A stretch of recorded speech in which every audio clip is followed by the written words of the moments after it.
Ugh, failure. Who wants it? Nobody. But I'm here to change that by giving you a different perspective on fear and failing. I've also got a powerful question to help you get past your fear of failing. And this question, it changed my life, and it might just change yours as well. Are you willing to give it a shot? What have you got to lose? Let's go. You're listening to the Career Change Podcast with career coach, mum, and ex-corporate girl, Gina Hubbard.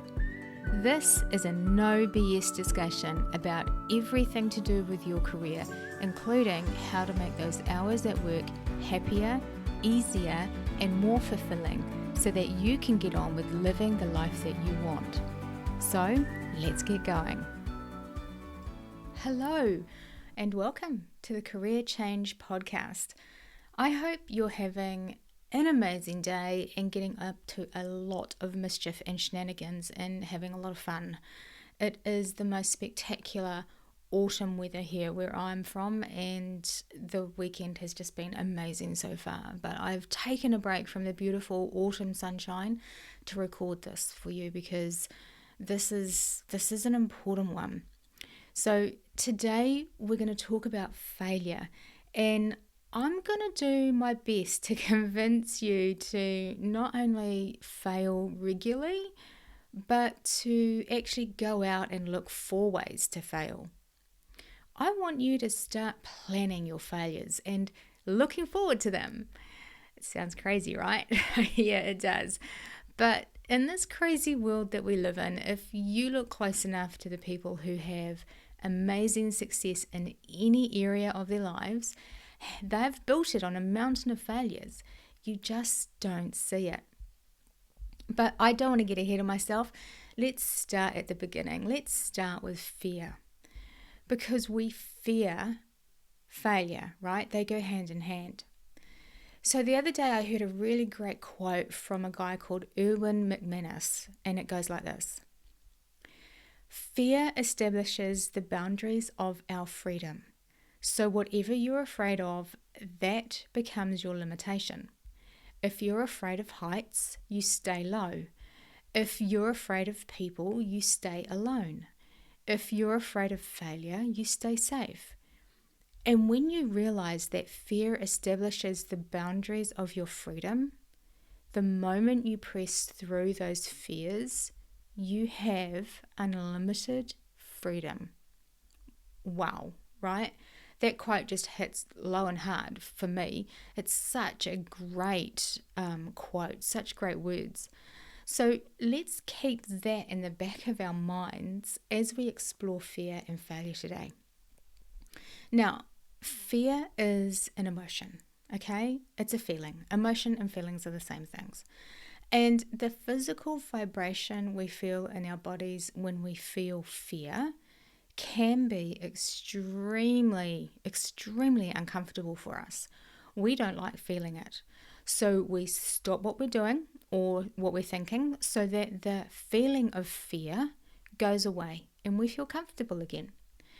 And that is how fear kills our dreams, because we stop taking the big uncomfortable actions that we need to take to achieve our goals, and we do it just to feel comfortable and safe again.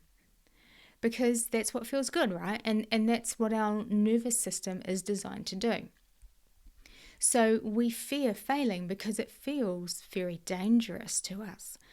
So fear is an emotion which creates a vibration in your body that for sure feels uncomfortable, but it won't physically hurt you. So where does it come from, this fear of failure?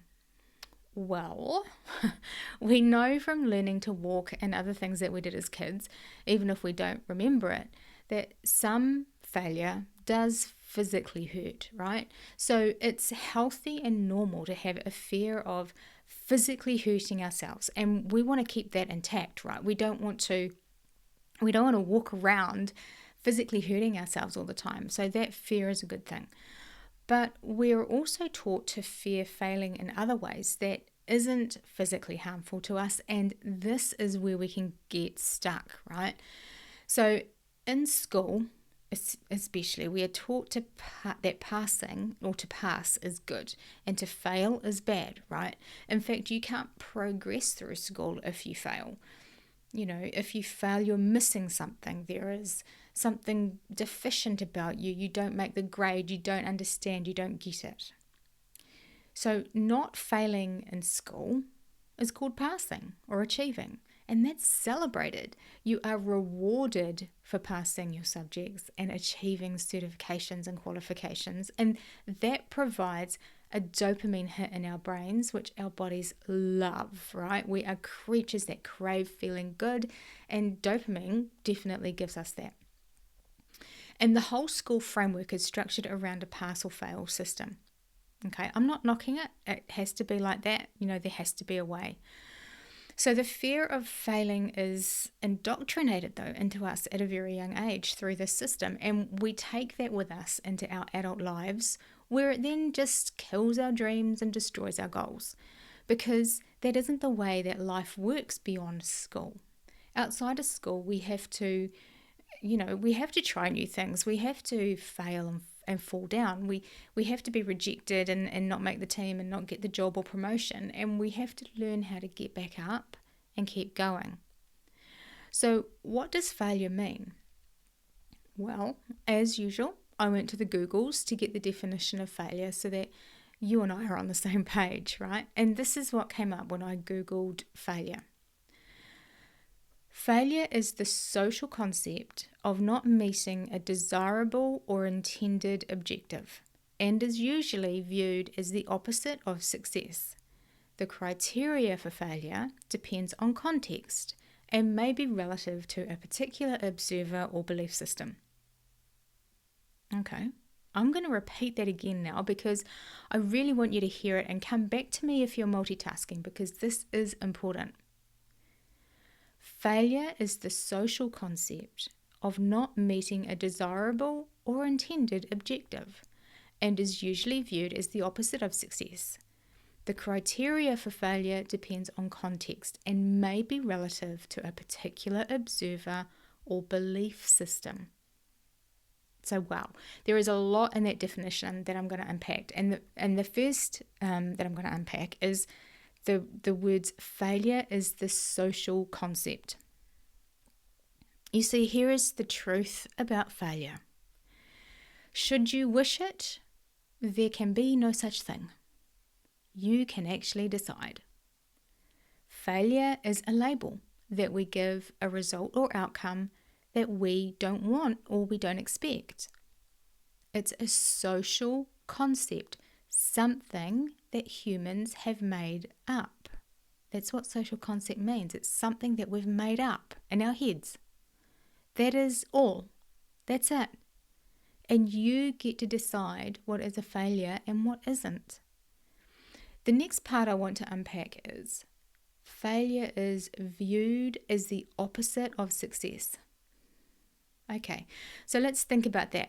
When something doesn't go as planned, when we don't meet the desirable or intended objective, we call it a failure and then make it mean that it was the opposite of success, and usually make it mean a lot of bad things about ourselves. But what if that's not correct? What if that's just not correct? Because just as this definition goes on to say, the criteria for failing depends on context. And we give the context. We decide. This definition then goes on to say that it's relative to a particular observer or belief system. So this then means that what you might see as a failure, I might see as a massive win, a huge success, because I believe something different about it or see it another way. So failure then is all subjective and a made-up concept. What? And so instead of calling it a failure and all the negative connotations and meanings that come with that word, which we are taught, by the way, what if we just changed the context as we have a right to do and make failure mean something else? Now listen, you can keep calling results you get that you don't want a failure for sure. That is completely up to you. You know, you always get to decide. But for most of us, those negative connotations of thinking something is a failure can be emotionally crippling, right? It can stop us from taking further action towards what we want to achieve. We use failing or have failed as an excuse to give up because of what we're taught to make it mean about ourselves. We make it mean that we are bad, that we have let ourselves or other people down, that we are not worthy or deserving in some way, that we aren't good enough, that we aren't smart enough, that we don't have the intelligence, that we don't have what it takes. And when we think these things about ourselves, we feel embarrassed or humiliated or shame or hurt or frustrated or sad or depressed. But guess what? What if feeling those emotions after failing is actually the worst that can happen? Embarrassment, humiliation, and shame, they're an emotion. They're a vibration in your body that doesn't physically hurt you. Are your dreams worth feeling these emotions along the way to achieving them? Feelings don't physically hurt us. I'm going to repeat this over and over again until you get it. Feelings don't physically hurt us. Why are we letting them stop us from having what we want? What if we look at failure from a different perspective? What if it's just a lesson in what doesn't work? What if it's a terrible excuse for giving up on your dreams? What if you just decided that calling a result you don't want a failure? What if you decided that's no longer an option? What if instead you look at it like a good thing, like it's a sign that you need to evaluate and adjust? What if it's a sign that you tried, that you gave it your all, that you're in the game? What if we just signed up to feeling all the uncomfortable feelings in order to achieve our goals? And what if feeling scared and feeling humiliated and frustrated and feeling shame and embarrassment, what if they're the only costs you have to pay to achieve your goals? Are you willing to pay? Are you willing to invest? Because I don't think it's a cost or a payment, I think it's an investment. With my clients, I use the baby analogy, right, for context when it comes to failure. You're like, what's the baby analogy, Gina? Well, I'll tell you. A baby is born not knowing how to walk, but they observe us walking, and as they get older, they desire the same result. They want to walk just like us. So they teach themselves how to crawl. They want to move, and this takes some strength and coordination. But most babies master a certain crawling technique, right? But that's still not walking, and they want to walk. It's almost their sole focus. So they start to pull themselves up onto their feet using furniture. And man, do they think they are cool when they do that, because they wobble about and they're so proud of themselves. And they do this for a bit and then they start taking steps, right? The legs start walking. Now, if you know kids at all, you know that a baby never walks the first time they try. Wouldn't that be creepy? They aren't strong enough. They haven't mastered the art of balancing on their little legs, so they fall over. Babies just fall over. They fail over and over again. They fall down. They sometimes land on their butts, they sometimes land on their face, and they hurt themselves, but they keep getting back up and trying again. Failure isn't even in their vocabulary. It doesn't even occur to them to give up. But what if they did? Can you imagine what human society would be like if we all got to that point and decided that we didn't want to fail, so we just decided not to try to walk? If we took our very first steps and we fell down and just sat there and thought to ourselves, well, that was a fucking massive failure, wasn't it? I'm not going to do that again. That doesn't happen. Imagine what the world would be like. It'd be crazy. Giving up is not an option because failure doesn't exist. We learn the concept of failure later. Babies just get back up and keep trying until they learn how to walk.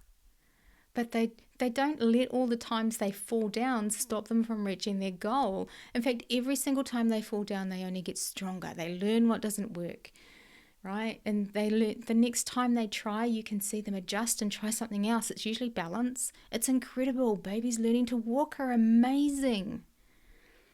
Amazing. Think of someone who you class as successful, right? Someone who is living their best life. It's easy to see the good things, the positive results of their life. But what you don't see is the hard work and face in the dirt type of failures that it took to get there. And I can guarantee you that they failed along the way to their success, because that is the path, that is the process. They had days when they didn't feel like getting out of bed. They had days where they felt so frustrated and embarrassed and humiliated. It's all on the inside, you can't see it. And they take what they learn, adjust, dust themselves off, and keep going. The key here is to learn from failure and just keep going. Just like the baby learning to walk, success is only achieved by failing first and failing a lot when it comes to big goals. Fail again, fail some more, maybe fail a little bit more, fall over, then success, if you're lucky.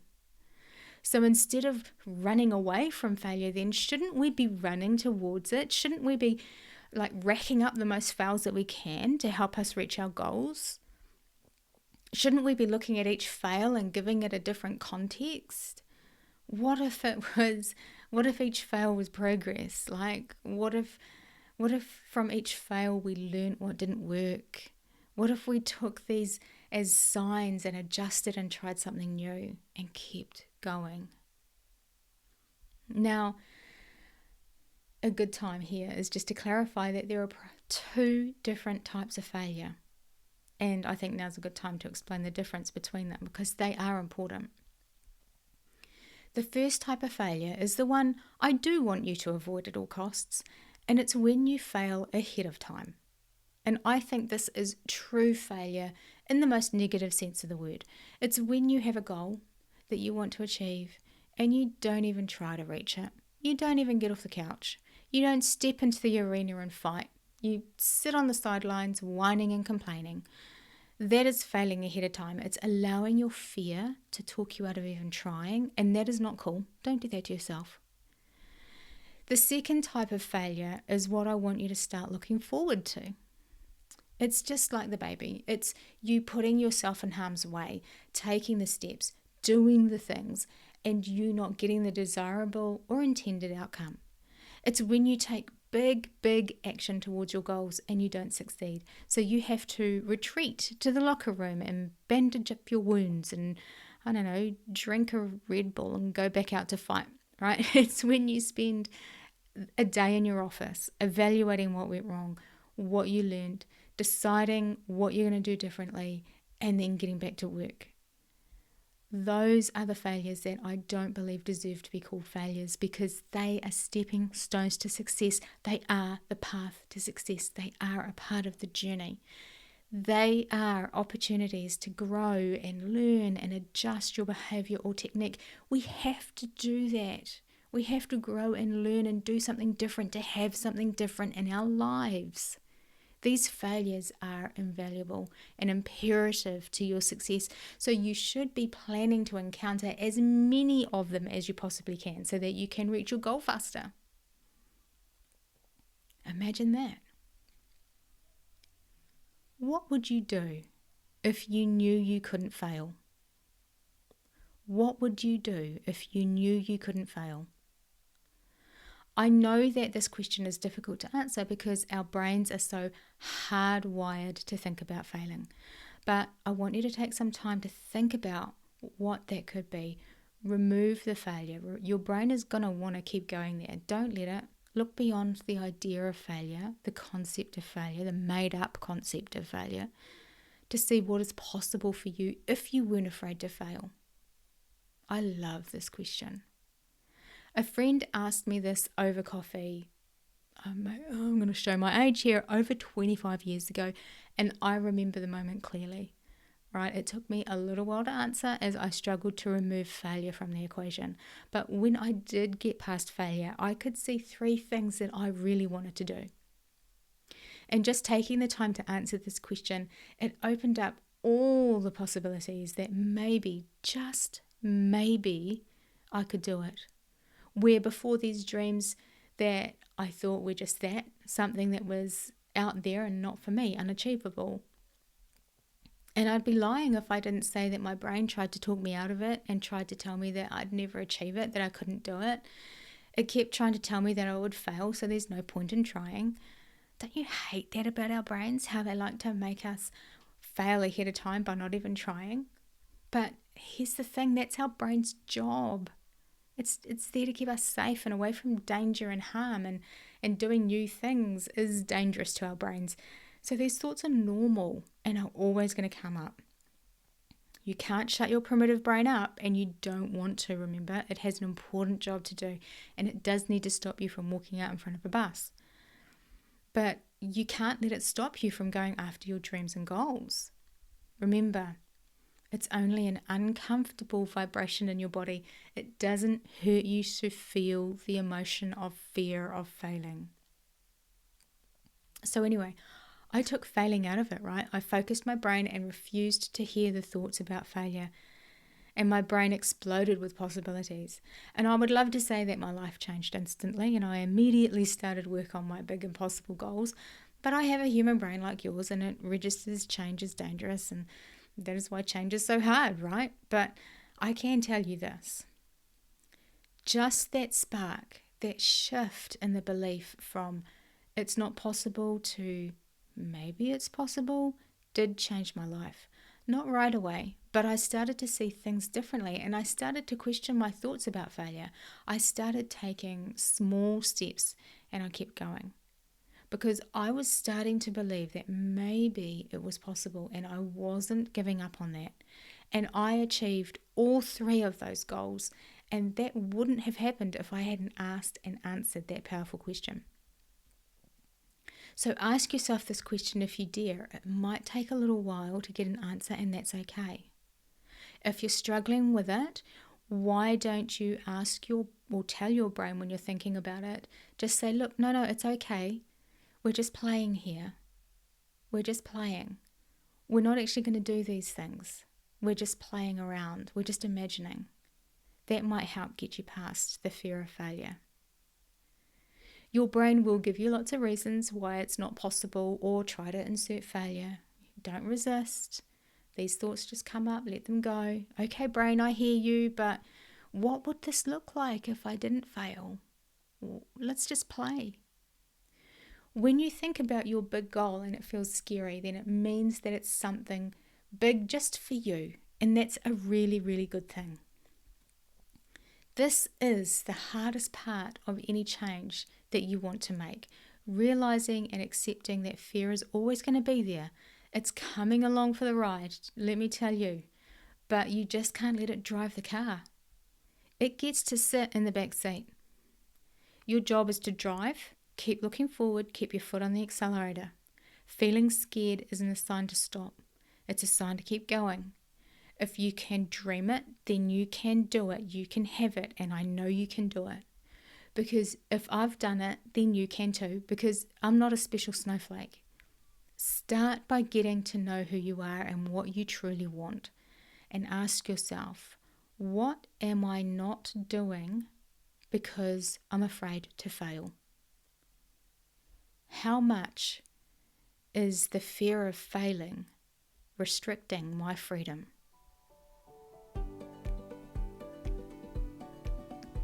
Hey there, are you ready to know exactly why you can't make any progress in your career? If you've been working hard and are feeling burnt out and trapped, but you're not sure why, or you don't even know where to start to make positive change, then I've got you covered. Imagine what it would be like if you could earn the salary that you want, feel energized by what you do, and be free of self-doubt. And I'm here to tell you that you can. Your lack of confidence might be holding you back, and you might not even know it, so let's fix that. Click the link in the show notes to get my free masterclass on the 3 ways your lack of confidence sabotages your career and how to turn it around and get the salary you deserve. Inside, you'll learn the 3 key ways you might be sabotaging your own career, how these show up for even the most accomplished and self-aware woman just like you and me, and how to get your mojo back, reclaim the power in your career, and start finally earning the salary that you deserve. Born out of the blood, sweat and tears of going through this myself and the hundreds of hours of coaching women just like you to their own career success, the 3 ways I'm teaching in this training are little known and hardly talked about. So head over to the show notes now and click the link to get the free and instant access to this masterclass.